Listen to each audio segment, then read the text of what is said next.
Hello বন্ধুরা, মৌসুমিস ব্লগে আপনাদের স্বাগত জানাই। আজ করব আমি মাছের ডিমের পাতুরি। তার জন্য আমি নিয়েছি কিছু পরিমাণ ডিম আর সাথে নিয়েছি সর্ষে বাটা।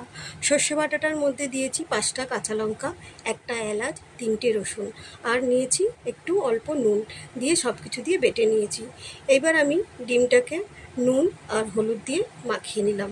নুনটা আমি অল্পই দিলাম কারণ আমি সর্ষের মধ্যে একটু বেশি নুন দিয়েছি। আর সর্ষে বাটাটা দিয়ে এবার ডিমটাকে ভালো করে মাখিয়ে নিলাম আর কিছু পরিমাণ সর্ষের তেল দিয়ে আর একটু ভালো করে মাখিয়ে আমি রেখে দিলাম। এবার আমি কলাপাতার মধ্যে আমি ফেটিয়ে রাখা ডিমগুলো 1 চামচ করে কলাপাতার মধ্যে করে দিলাম আর একটি করে লঙ্কা দিয়ে 4-5টা ভালো করে মুড়ে একটা সুতোর সাহায্যে ভালো করে বেঁধে নিলাম। এইভাবে আমি বাকি ফেটিয়ে রাখা ডিমগুলোও আমি কলার পাতায় মুড়িয়ে নিলাম। এবার আমি কড়াইটা গ্যাস ওভেনে বসিয়ে দিলাম। কড়াইটা যেই গরম হলো ওর মধ্যে আমি কিছু পরিমাণ সর্ষের তেল ঢেলে দিলাম। তেলটা যেই গরম হলো কলা পাতায় মুড়ে রাখা ডিমগুলো আমি তেলের মধ্যে একে একে ছেড়ে দিলাম।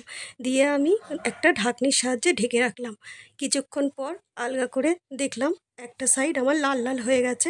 আবার আমি উল্টে দিলাম, দিয়ে আবার ঢাকা দিয়ে রাখলাম। কিছুক্ষণ পর আলগা করে দেখলাম আমার পাতুরিগুলো হয়ে গেছে। এইভাবে তুলে নিলাম। বাকিগুলো আমি এইভাবেই ভেজে তুলে নিলাম। কিছুক্ষণ পর আমি পাতাটা আলগা করে দেখলাম যে আমার পাতুরিটা সুন্দর হয়েছে। এইখানেই ভিডিওটা আজকে শেষ করলাম।